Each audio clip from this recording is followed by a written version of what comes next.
순전하라는 말씀입니다.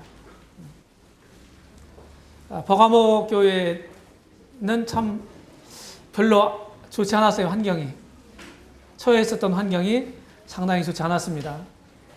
우상 숭배가 들끓었고 신전이 아주 즐비했던 이런 도시였어요. 이곳에 주님을 믿는 그리스도인들이 있었습니다. 이들에게 이제 교훈해 주시는 거예요. 우리에게 이제 하나님은 과거 구약 시대 때는 하나님 말씀을 유대인들에게 맡기셨습니다. 이것이 로마서 3장 2절에 아주 명시적으로 나와 있습니다. 저희의 나음이 무엇이뇨?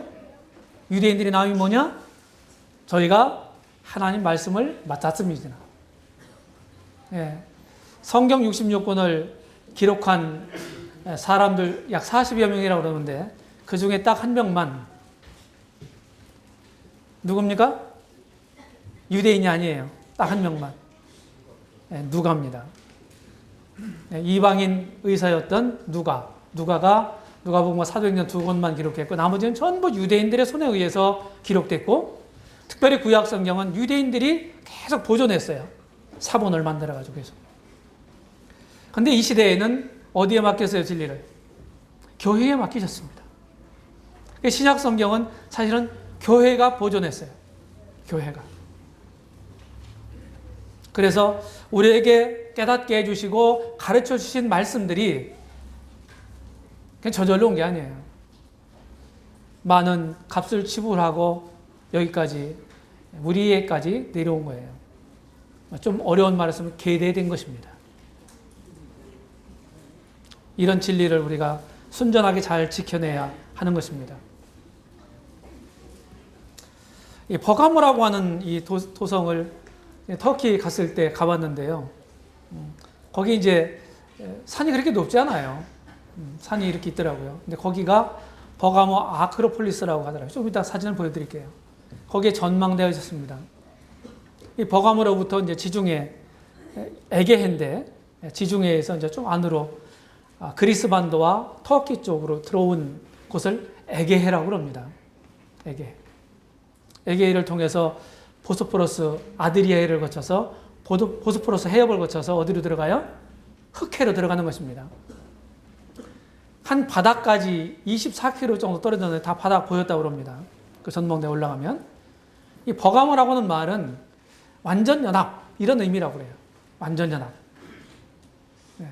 이런 이름이 영적인 의미로도 이제 나중에 보겠지만은 의미가 있습니다. 이 버가모 쪽에는요, 버가모 왕국이 있었어요. 왕국.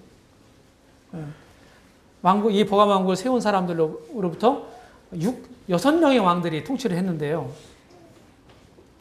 6대 때 왕이 로마에 귀속시켜요. 자기 나라를. 유언에 따라서. 그래서 로마 제국이 합병이 되어버립니다. 그런데 버가모 왕국은 로마 제국이 여전히 그 인근 지역을 다 제패하고 다스리고 있었을 때에도 버가모 왕국은 상당히 이제 페르시아 제국을 몰아낼 때 협조적인 그런 왕국이었어요. 그래서 로마 제국이 다 그쪽을 장악했지만은 버가모 왕국은 존속시켰다고 합니다. 그런 협력 관계였다고 그래요. 주님이 이 버가모 지역을 사단의 우위가 있는 데다 이렇게 말씀하시고 사단이 거하는 곳이다. 이렇게 우리 주님이 직접 말씀하셨어요. 400년 동안 아시아 제국주의의 행정 중심지였습니다. 아까 서머나 지금 이제 이즈밀이라고 그러거든요. 거기로부터 약 100km 정도 떨어진 곳입니다. 북쪽으로. 6대 왕 아탈로스 3세 유언에 따라서 주전 133년에 버가모 왕국에 이제 간판이 내려져요. 왕국이 닫힙니다. 로마에 완전히 기숙이 되죠. 이런 배경을 가지고 있습니다. 이것이 이제 버가모 아크로폴리스예요.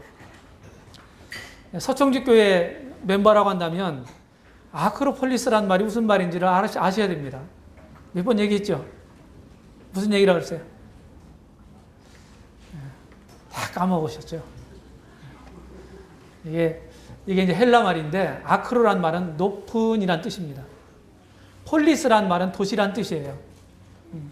그래서 높은 곳에 있는 그런 곳을 아크로폴리스라고 대부분 얘기합니다. 우리 개역 성경을 번역할 때 이 폴리스란 말을 볼리라고 번역했어요. 볼리. 뭐 네아폴리, 네거볼리 뭐 이런 말 있잖아요. 이 볼리라고 번역했습니다. 이 폴리스 도시란 뜻이에요. 네오폴리스 그러면은 새 도시란 뜻입니다. 요새 신도시라고 하는 말 맞으시죠? 그런 말이에요. 이런 것들이 전부 뭡니까? 왕국 터고 신전터예요.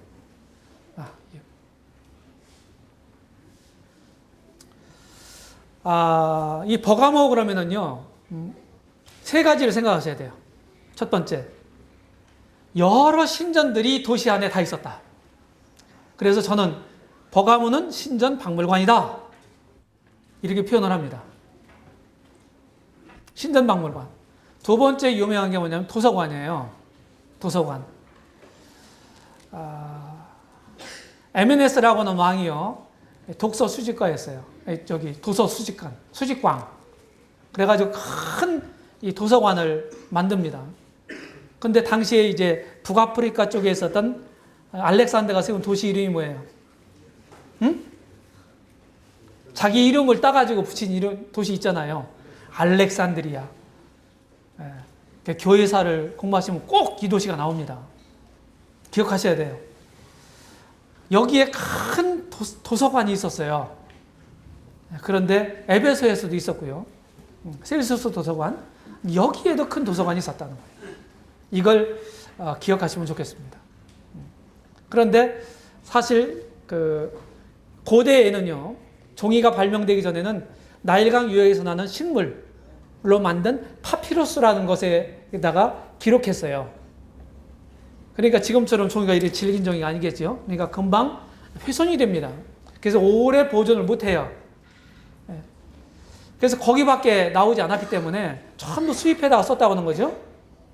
그런데 이집트의 왕이 자기 나라 알렉산드리아에 있는 도서관보다 더 크게 될 것을 우려해서 수출을 중단했다고 합니다. 파피루스 수출을. 그러니까 수입을 못하니까 책을 만들 수가 없었던 거죠. 그래서 고민 끝에 뭘 만드냐면 양피지를 발명합니다. 양피지, 더 좋은 거. 필요는 발명을 낳는 거죠. 그렇죠? 그래서 양피지에다가 기록물을 남기죠. 네. 그래서 더 오래 보존될 수 있었습니다.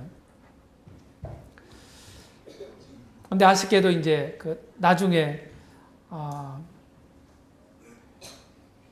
터키군이 완전히 다 기독교가 여기 다 장악하고 있었잖아요. 비잔틴 시대 때. 그렇죠? 그러면서 터키가 이제 회교화가 되면서 다 훼손됩니다. 이런 유적들이. 안타깝게. 그 다음에 또 한 가지는 뭐냐면은 여기에 유명한 병원이 있었다고 하는 거예요. 병원이. 예. 병원하고 신전하고 이렇게 맞붙어 있었는데, 신전은 텔레모스 신전이라는 거고 병원은 아스클레피온 병원이라고 그랬어요. 아주 유명한 병원이었습니다. 유명한 병원. 여기에서 이제 최초로 심리치료를 했다고 하는 겁니다. 유명한 의사, 유명한 의사 사티로스, 갈레루스, 그리고 의학의 아버지 히포크라테스의 출생지이기도 하다고 그런 거예요. 버가모가. 아주 유명한 병원이 있었습니다. 지금도 유적이 남아 있습니다. 이게 이제 아스클레피우스라고 하는 것이 이제 의학과 건강의 신이에요.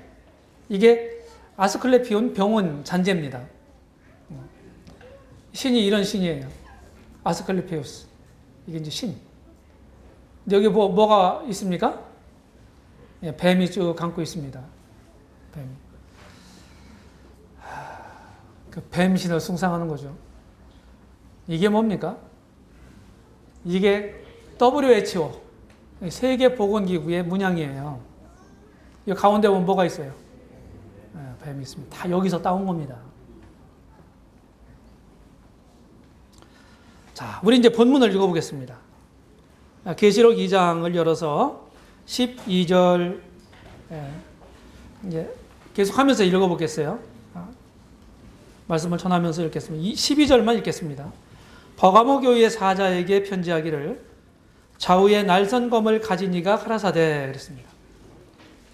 이 버가모 교회는 우리 주님이 자신을 뭐라고 소개했습니까? 좌우에 날선검을 가진 자다. 그래서 각 교회마다 우리 주님이 자신을 소개하는 멘트가 다르거든요.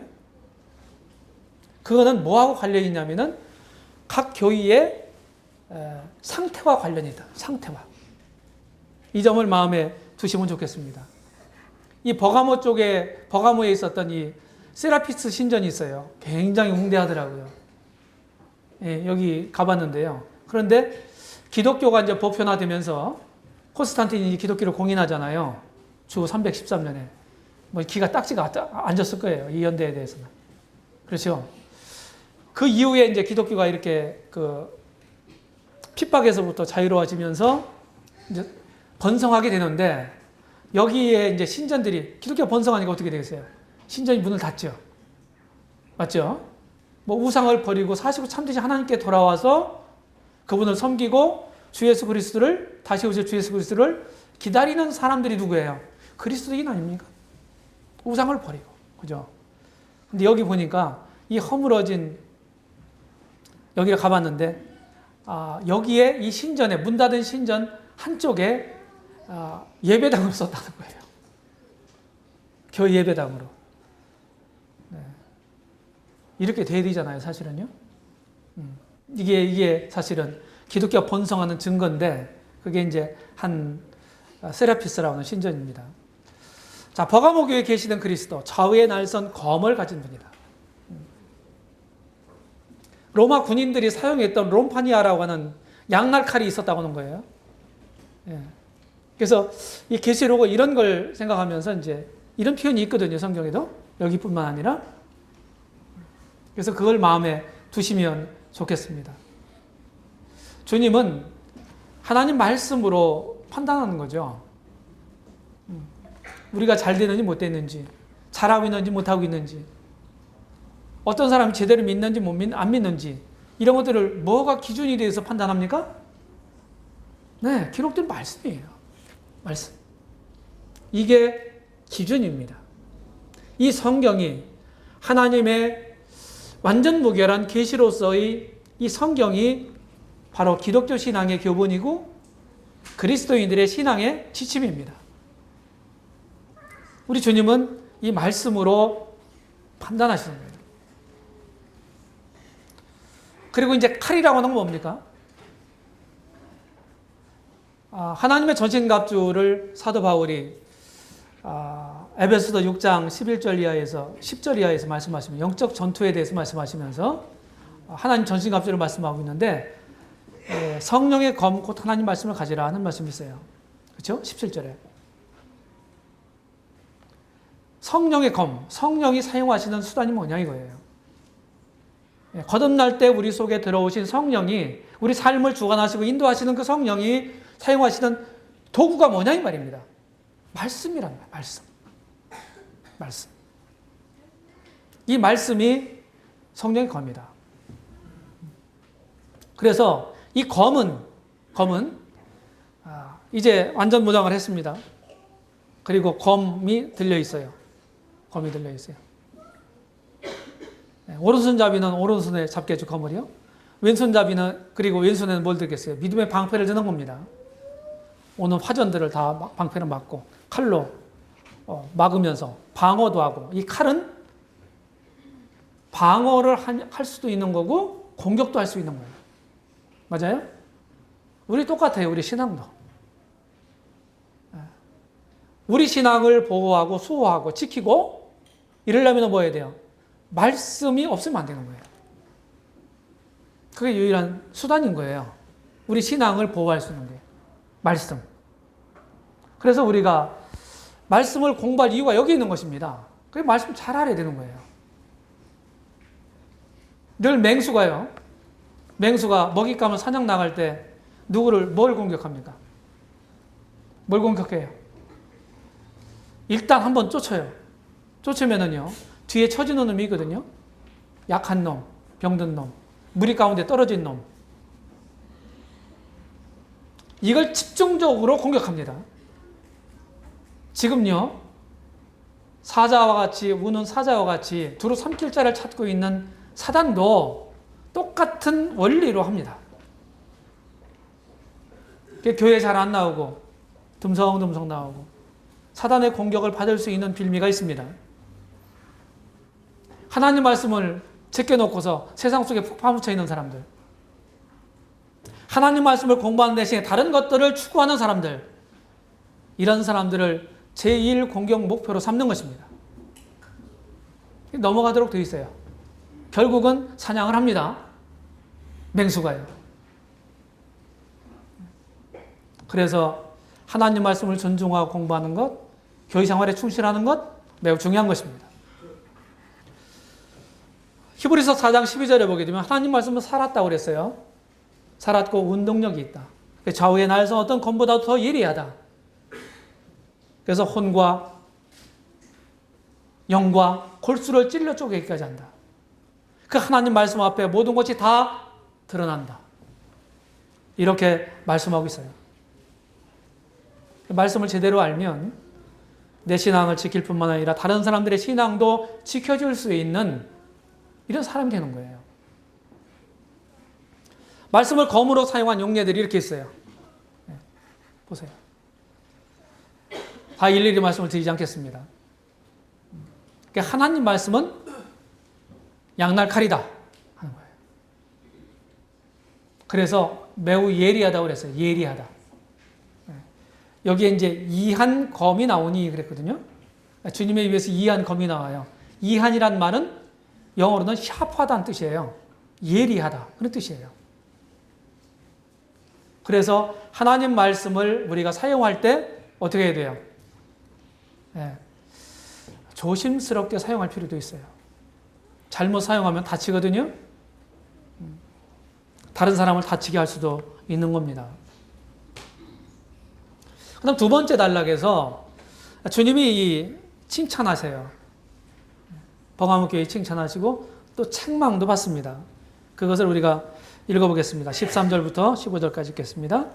내가 어디 사는 것을 내가 아노니 거기는 사단의 우위가 있는 데라. 내가 내 이름을 굳게 잡아서 내 충성된 증인 안디바가 너희 가운데 곧 사단이 거하는 곳에서 죽임을 당할 때에도 나를 믿는 믿음을 저버리지 아니하였도다. 그러나 네게 두어 가지 책망할 것이 있나니 거기 네게 발람의 교훈을 지키는 자들이 있도다. 발람이 발락을 가르쳐 이스라엘 앞에 올무를 놓아 우상의 제물을 먹게 하였고 또 행음하게 하였느니라. 이와 같이 네게도 니골라당의 교훈을 지키는 자들이 있도다. 칭찬을 먼저 하십니다. 근데 우리 주님은요, 내가 안다. 각 교회마다 말씀하셨어요. 내가 네 사정을 잘 알아. 얼마나 어려운 형편에 있는지 알아. 네가 뭐 잘하고 있는지도 안다고. 힘내. 여기 보면은 내 이름을 굳게 잡아. 주님 이름을 굳게 잡아서 내 충성된 증인 안디바가 너희 가운데 있고 사단이 거하는 곳에서 여기 버가모를 사단이 거하는 곳이라고 말하고 있어요. 죽임을 당할 때. 이 안디바라고 하는 믿음의 사람이 순교를 당한 겁니다.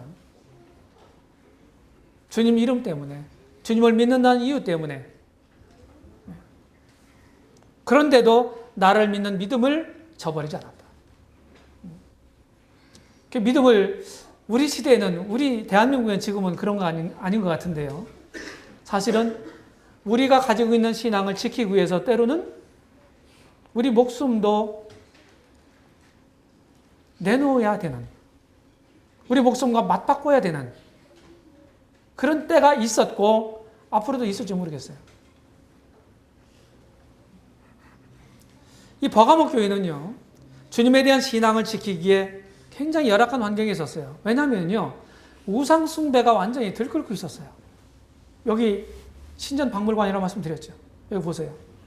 제우스 신전 비롯해서 아테나 신전, 텔레모스 신전, 세라피스 신전, 그리고 디오니소스, 포도주의 신이죠. 이 디오니소스의 신전, 트라이안은 누구예요? 로마 황제예요. 황제 신전까지 있었어요. 로마 황제들이 자기를 하나님이라고 주라고, 큐리오스라고 부르라고 이렇게 요구했다고 말씀드렸죠. 그래서 그리스도인들은 그걸 용납할 수가 없었잖아요. 이 큐리오스라고 우리가 주라고 부르는 말이요, 절대 주권자를 가리키는 거예요. 두 명이 있을 수 없는, 오직 하나만이 존재하는 그런 의미란 말이에요. 우리 형제자매님들 가운데 그렇습니까? 여러분들이 주라고 부르는 그분이 여러분들에게 절대적인 분이십니까? 아니면 그분보다 더 중요하고 그런 게 뭐가 있나요? 우리가 꼭이요, 어떤 신전에 가서 우상 앞에 가서 빌고 그것을 믿고 신봉하고 그것만이 우상 숭배가 아닙니다. 절대적인 우리 주님의 그 자리를 대신하는 그 무엇이 다 우상입니다. 그런 점들을 마음에 두시기를 바라고요. 그러면서 황제 숭배를 거절했기 때문에 계속 박해가 왔다고요. 이 버가모라는 도시는 아시아에서 황제 숭배를 가장 먼저 한 곳이다. 사단이 거하는 곳에서, 사단이 여기에 임했어요. 어떤 학자는요, 여기에서 이제 로마로 사단이 거처를 옮겼다. 이렇게 바벨론에 대해서 해설을 하면서 그렇게 분별을 했습니다. 나중에 계시록 17장, 18장에 바벨론에 나오거든요. 그때 좀 자세히 보시기로 하고, 황제 숭배를 퇴출한 것이에요. 이들은 그리스도의 이름에 충성했습니다. 그래서 환경이 어떠하든지 간에 우리 신앙을 지켜야 되는 거잖아요. 이 버가모 교회는 칭찬을 받고 있어요. 아마 여기보다, 지금 우리가 어렵다고 하지만 환경이 그렇게 말할 수 있잖아요. 그런데 여기하고 비교가 안 되는 거예요. 비교가 안 돼요. 이런 세속적인 환경에서도 주님의 이름을 저버리지 않았다. 가이사가 뭐예요? 로마 황제를 일컫는 칭호죠. 이 가이사는 주님이시다. 이렇게 고백해야 했다고요. 이런 걸 거부하게 되면요, 엄청난 박해가 왔다고 하는 것입니다. 그리고 버가모 교회는 그리스도에 대한 믿음을 지켰어요. 목숨을 걸고 믿음을 지킨 겁니다. 그 믿음이 뭡니까? 우리에게 있어서 믿음은 뭐예요? 주님을 믿는 믿음이 무엇입니까? 생명이에요. 내가 가지고 있는 믿음으로 내가 지금 소유하고 있는, 약속받고 있는 영적인 모든 것을 거머쥔 거 아닙니까? 안 그래요? 그러니까 전부라고 말할 수 있는 거예요. 믿음이요.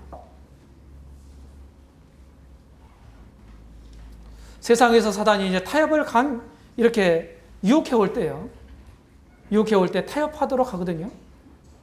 한 번만 1년에 한 번 공적 고백했다고 했잖아요. 이날만 그냥 눈 슬쩍 감고 그냥 이렇게 하고 나머지 364일은 잘 예수님을 주님이라고 부르면 되잖아. 하루만 딱 가이사를 주님이라고 부르고, 그렇게 사단이 타협을 시도해 올 수 있죠. 맞아요. 이런 류의 많은 유혹들이요, 우리 삶 가운데 있어요. 이번만 내가 하고 다음번은 잘하면 되지. 이런 거. 신앙은 그런 게 아니잖아요. 이렇게 주신 믿음을, 우리가 갖고 있는 믿음을 지키기 위해서 뭐가 필요해요? 말씀 위에 내 신앙을 세워야 되는 겁니다. 그래서 신앙이 약하다, 강하다 하는 게 뭐예요? 그거는요, 말씀을 제대로 많이 알고 있고 그것을 얼마나 잘 신뢰하고 있느냐. 이 차이란 말이에요. 그 정도 차이예요. 충성된 정인 안디바. 전승에 의하면 노세 감옥에 갇혀가지고 불을 막 뗍니다. 그럼 서서히 이 노세가 달궈질 거 아니겠어요? 이렇게 해서 완전히 뭐가 됐겠어요? 고졌겠죠. 이렇게 해서 죽었다는 거예요. A.T. 로버트슨이라고 하는 학자가 이렇게 말했습니다. 주님이요, 계시록 1장 5절이라든지 3장 14절 같은 데 보면은 자신을 충성된 정인이라고 말씀하십니다. 우리 주님이 당신을. 충성된 정인이라고 하는 치고는 아무한테 쓰는 게 아니잖아요. 자신을 소개하는 이 묘사를 안디바에게 사용하셨어요, 주님이요. 이게 보통 일이 아니거든요. 얼마나 주님의 마음을 시원케 해드렸으면 그랬겠어요. 이건 명예로운 칭호입니다. 명예로운 칭호. 그리스도인이라고 하는 말도, 영어는 크리스찬이죠. 이 말도 안디옥 교회, 수리 안디옥 교회에서 안 믿는 사람들이 조롱조로 붙여준 말이에요. 그러니까 예수님을 믿는 사람, 그리스도를 믿는 사람들이 어떻게 돼요? 진짜 그리스도와 같이 살아가거든요. 네, 그리스도를 닮아서 그렇게 살아가거든요. 그러니까 저 사람들은 그리스도에게 속한 사람들이야. 속된 말로 예수쟁이야. 믿지 않는 다른 사람들이 그렇게 붙여준 말이에요. 그런 말들이 얼마나 영예스러운 겁니까? 그런데 현대의 그리스도인이라고 하는 사람들은요, 어떻게 합니까? 주님에게 영예를 돌리는 대신에 어떻게 욕을 끼치잖아요. 이게 현대 기독교의 문제고 또 우리들의 문제일 수 있어요.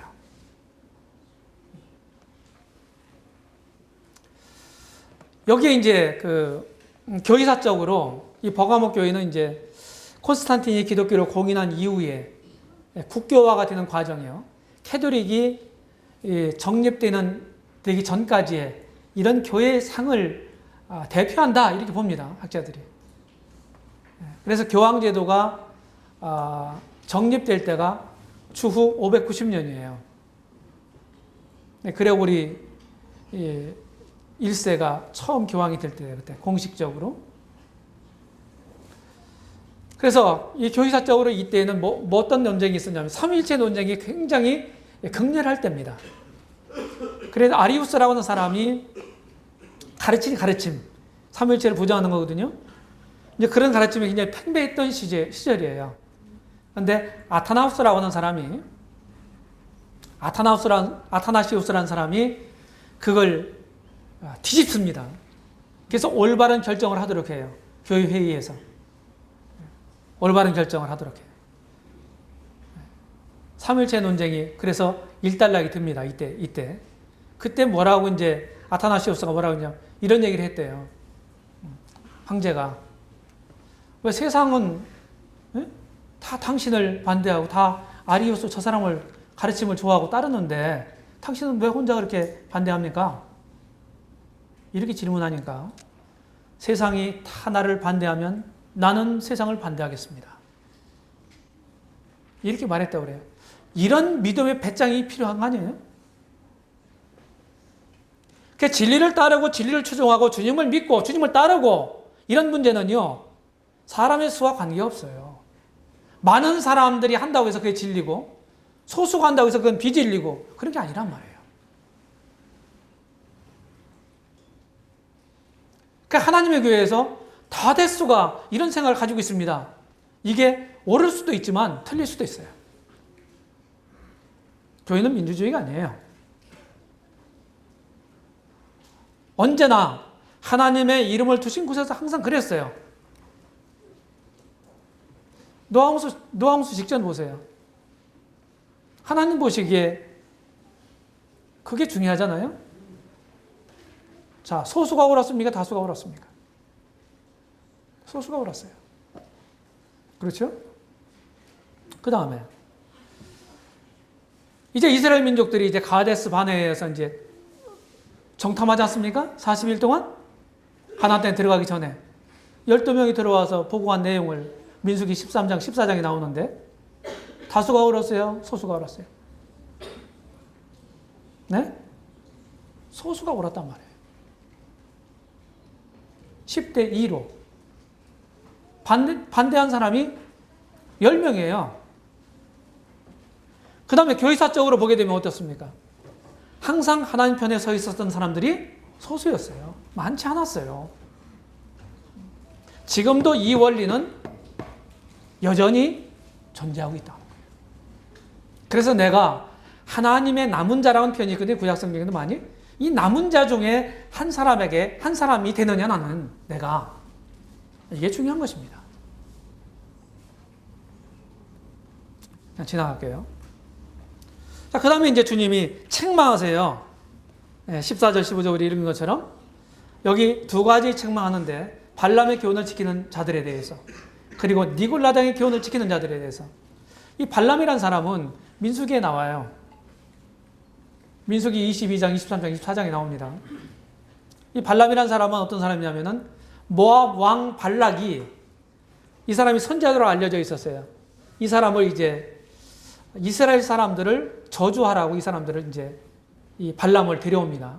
네가 내 말을 듣고서 이렇게 하면은 내가 네가 원하는 모든 거 다 주겠다. 그런데 하나님이 발람에게 가지 말라고 그래요. 직접 발람에게 가지 마. 저 애굽에서 이끌어낸 이 이스라엘 민족들은 내 백성이야. 발람이 너한테 지금 잘못된 거 시키려고 그러는 거야. 가지 마. 그럼 어떻게 해야 돼요? 어떻게 해야 됩니까?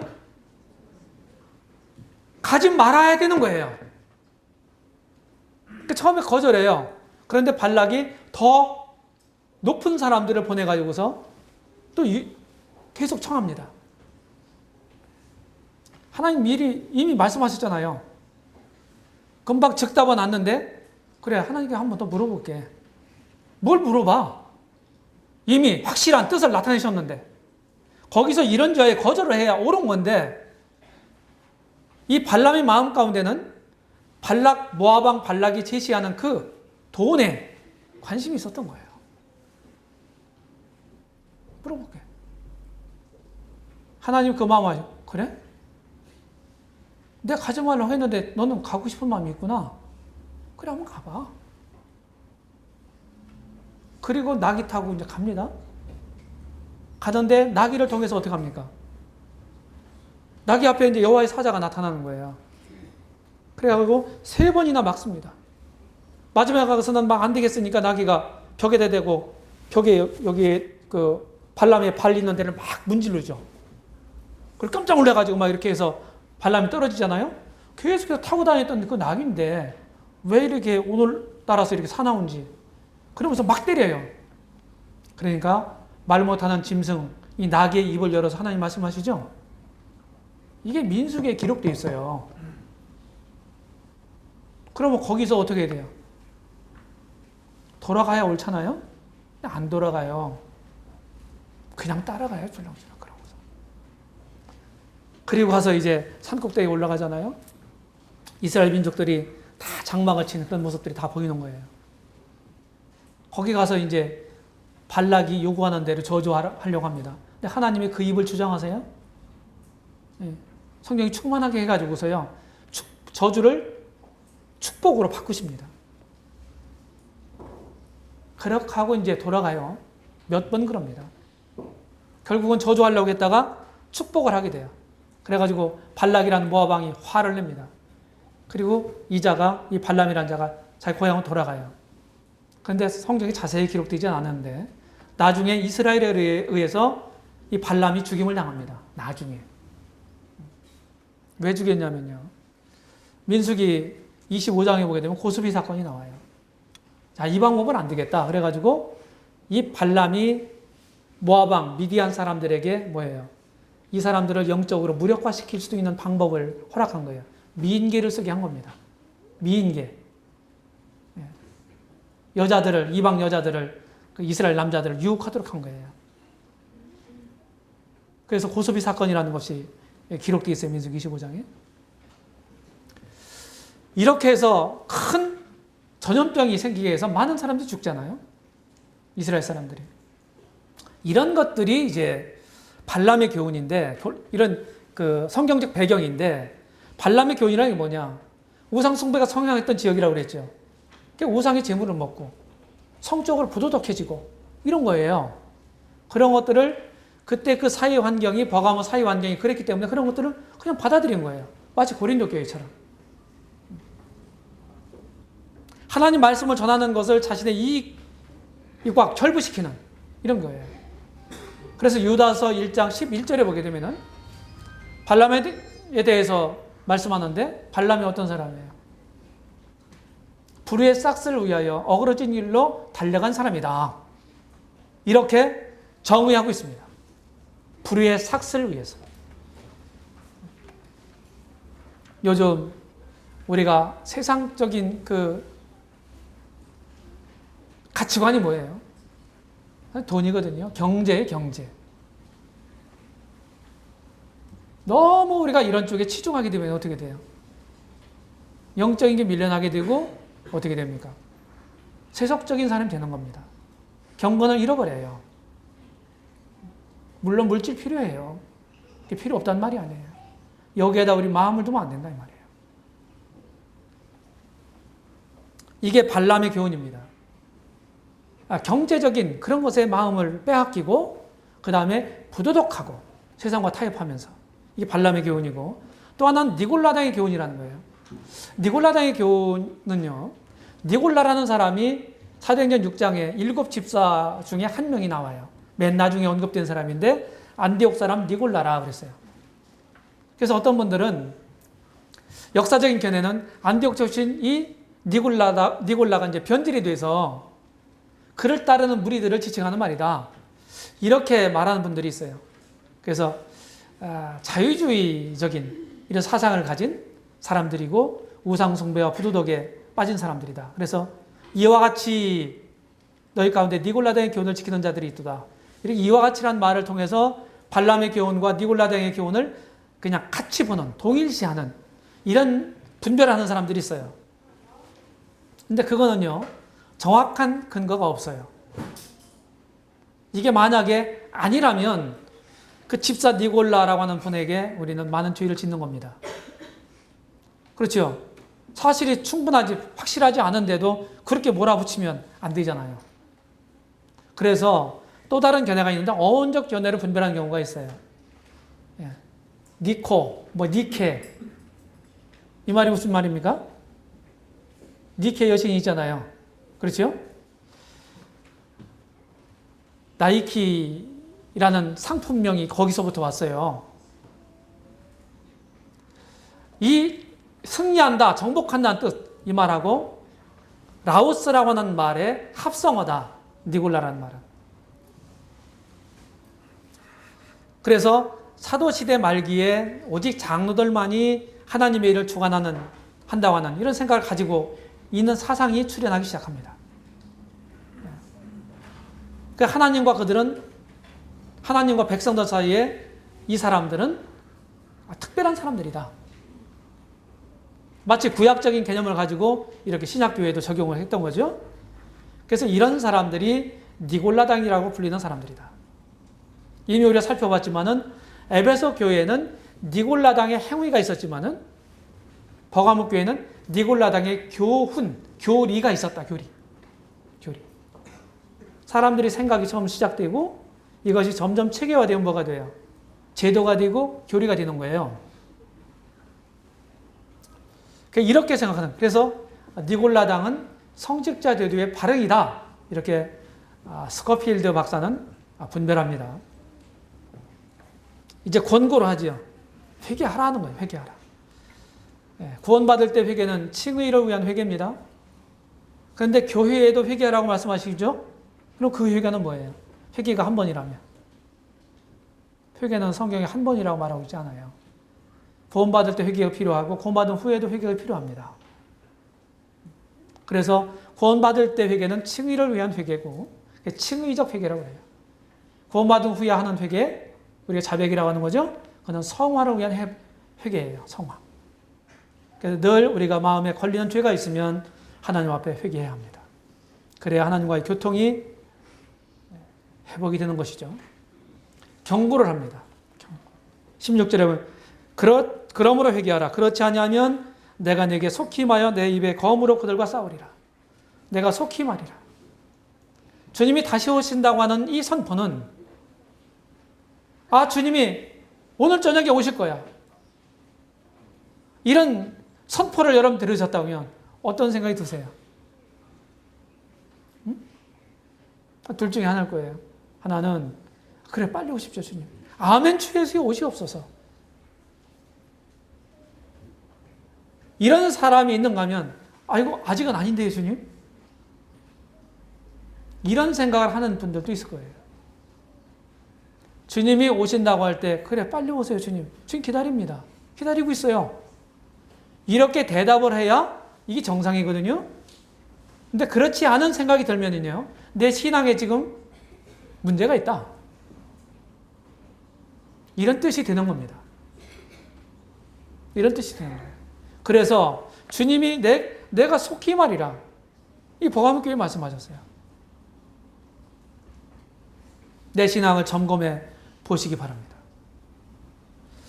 그 다음에 내 입의 검으로 그들과 싸우리라. 누구예요?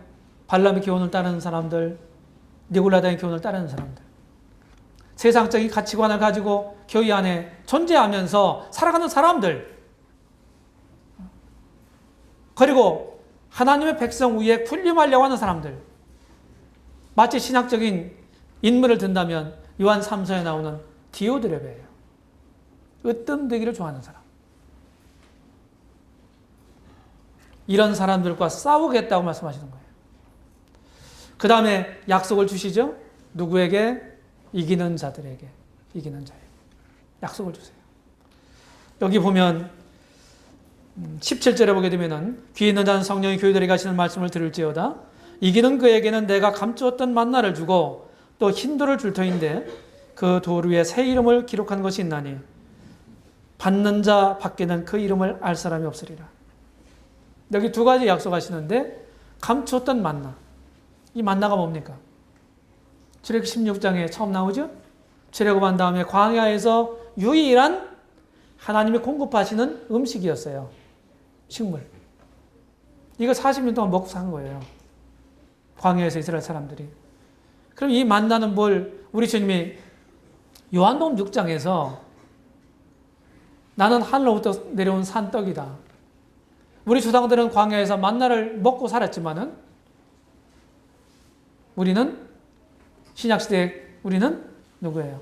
만나 되시는 만나가 상징하는 그분, 나의 영적인 양식이 되는 그분을 내가 믿음으로 모시고 그분을 믿음으로 살아갈 때 그게 영적 양식이라고 말씀하는 거예요. 그러니까 요한복음 6장에서 내 살을 먹지 않냐고 내 피를 마시지 않으면 그 사람에게는 생명이 없다. 그게 무슨 뜻이에요? 우리가 지금 조금 아까 행한 주의 만찬을 얘기하는 건가요? 그렇진 않아요. 적어도 요한복음 6장과 주의 만찬이 제정되는 기간은요. 적어도 1년의 갭이 있어요. 1년의 갭. 주님 6월절에 죽으셨잖아요. 6월절 양으로. 그런데 요한복음 6장에 보면 6월절이 유대인의 명절이 6월절이에요. 적어도 1년의 시차가 있는 겁니다. 주의 만찬을 가지고 얘기한 게 아니에요. 주님의 살을 먹는다, 주님의 피를 마신다는 말은 어떤 의미로 사용되냐면 주님을 믿는다 하는 의미로 사용된 거예요. 그래서 요한복음 6장을 이렇게 적용하실 때 조심하시기 바랍니다. 그래서 만나 대신 우리 주님을 취하는 것. 우리 믿는 사람들이 주님 믿잖아요. 그리고 계속해서 그분을 믿음으로 따라가는 사람들 아닙니까? 이걸 말하는 겁니다. 그 다음에 주님이면 최고잖아요. 우리 제가 예배 시간에 제가 택했던 말씀, 주님은 나의 기쁨, 나의 전부 되시네. 진짜 우리가 이렇게 고백할 수 있다면 그 사람은 참 영적인 사람이에요. 내 마음이 그렇게 진짜 화답이 된다면 주님이 전부가 되십니다. 그 다음에 새 이름이 기록된 흰돌을 주겠다. 흰돌. 여기서 따가지고서 흰돌교회라는 이름도 짓고 그랬는데, 흰돌이란 말은 재판, 법정 용어로 재판상의 무죄다 이런 의미고, 운동선수에게는 승리의 상징입니다. 손님에 대한 주인의 화평을 의미합니다. 그래서 세상적인 풍습이나 가르침을 용납하지 않는 자들, 그들을 여기 계시록 2장 3장에는 이기는 자들이라고 말하고 있죠. 그들이 승리를 보장받는다. 계속 박해를 받지만 결국은 승리를 거머쥐는 사람들이 된다. 참아라죠. 내가 속히 너희에게 오겠다. 주님이 이렇게 약속을 하시는 겁니다. 어려움이 있으십니까? 좀 곤란한 일들이 많이 있어요, 삶 속에? 아니면 그런 것들이 엉켜 있습니까? 내 믿음을 흔들 만한 그런 점들이 있습니까? 주님을 의지하십시오. 여기 버가모 성도들은요, 우리보다도 훨씬 더 열악한 환경에서 주님을 섬겼어요. 비교가 되지 않아요. 주님이 속히 오시겠다 약속하셨어요. 내가 너희 사정을 다 안다고 말씀하십니다. 자, 결론을 생각해 보면요, 버가모는 아시아에서 최초의 황제 숭배제예요. 온갖 신전들이 즐비한 그런 도시였습니다. 그래서 이 우상이라고 하는 것은 하나님을 떠난 타락한 인생들이 만들어낸, 고안해낸 산물입니다. 그게 별거 아니에요. 제가 이런 말을 여기 공적인, 어떤 집에 우상 같은 거 갖다 놓을 수도 있어요. 그렇죠? 주님을 믿는 분이라면 그런 걸 치워놓은 거에 대해서 두렵게 생각하지 마세요. 우상은 아무것도 아니에요. 입이 있어도 말하지 못하고, 귀가 있어도 듣지 못하고, 입이 있어도 말하지 못하는 아무것도 아닌 거예요.